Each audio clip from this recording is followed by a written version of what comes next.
Hey everyone, welcome. Today I want to talk about the value of being clean, which sounds so strange. I'm not talking about our physical body. I'm talking about mentally. One of the things I see so often that challenges people, or that, not that it challenges people, but I see in everyday life a lot, and I see it with my clients all the time. It's something I work on. Hi, Alfonso. Is this value of being is that they're not clean. Hi, Jen. And really what that means, what I'm talking about anyway, of course it doesn't make sense to you completely, but is that we bring with us our whole a whole body of life experiences into every situation that we are dealing with. And most people aren't able to separate out oh, this really doesn't belong to to the present situation. This is the past. And here's the concise cleanliness of the present moment. And I see this in work scenarios. I see this personally. I see this a lot in parenting. And, just to give an example of when a child's dealing with separation anxiety and we are trying to figure out what to do about it, we bring with us all of our sort of unmet needs of wanting to be held and connected with and cared for by our parents, and we didn't get as much as we wanted. Or the opposite, we got a ton of it and they didn't give us freedom.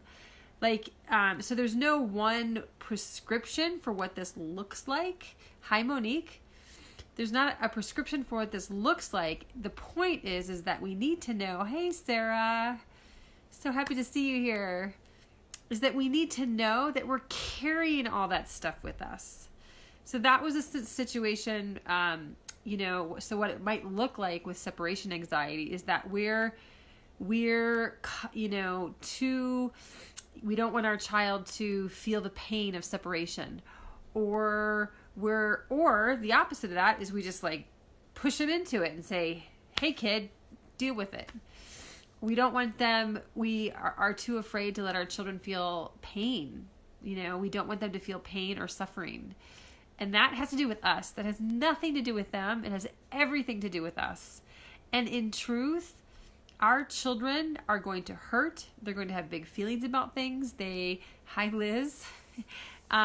They are going to have feelings about things, and we can support them in their developmental processes. We can support them in their emotions, but we can't take away their pain, and we shouldn't take away their pain. So that's a scenario around parenting.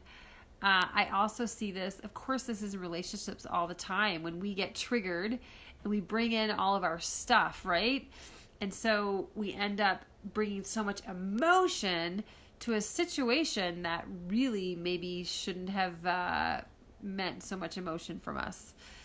And this just happens constantly, and we're not clean with how we're interacting, and just recognizing that, oh, this doesn't belong in this scenario. And work is the same. I mean, think about times when you've left a work situation, whether you've been fired or let go, or you've decided to leave.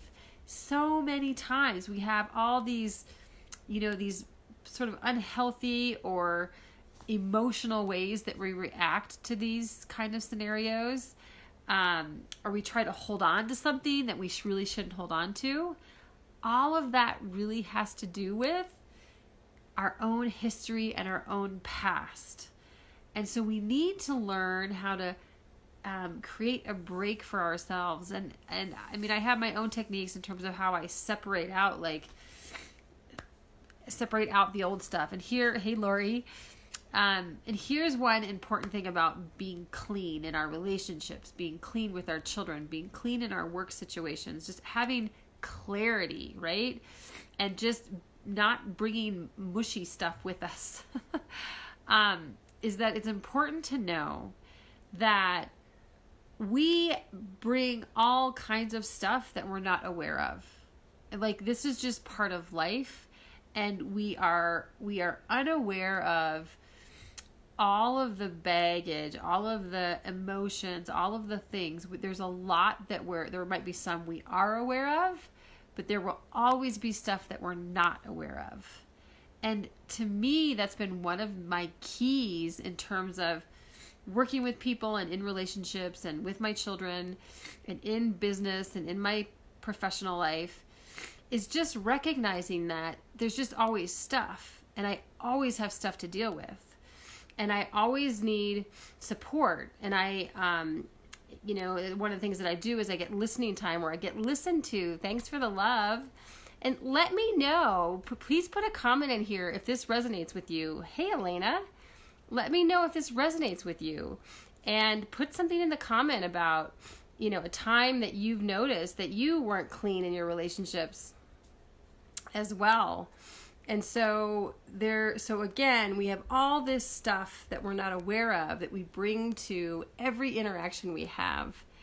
Just knowing that is one of the ways to make transactions, and I hate to make that sound mechanical, but interactions with other people, with people we care about especially, that's one way to help make them clean, is recognizing that there's always stuff in the background. There's always stuff that we're working on. There's always stuff that's being triggered in truth. And so when we can have that level of awareness, we become more and more capable of separating out what doesn't belong in this current interaction. And so it's so powerful. Hey, Lori, so nice to have you here. It's so powerful to know that, to know all the stuff that's in our background and just separate it out. And there's techniques on doing that. That's maybe another Facebook Live that I'll do. But hi, Olga. I really wanted to focus today on all the stuff we're not aware of and really separating that out from our interactions with people that we're working with or our loved ones or our children, because we're bringing all of that to those relationships. So it's so nice to have you all here today. I would love your comments and feedback on what your takeaway is from today, and maybe let me know where you're from. I don't know where some of you are from, actually. So would love to know more, and thank you so much for being here. So I appreciate all of you, and have a beautiful, amazing day. Thank you. Bye.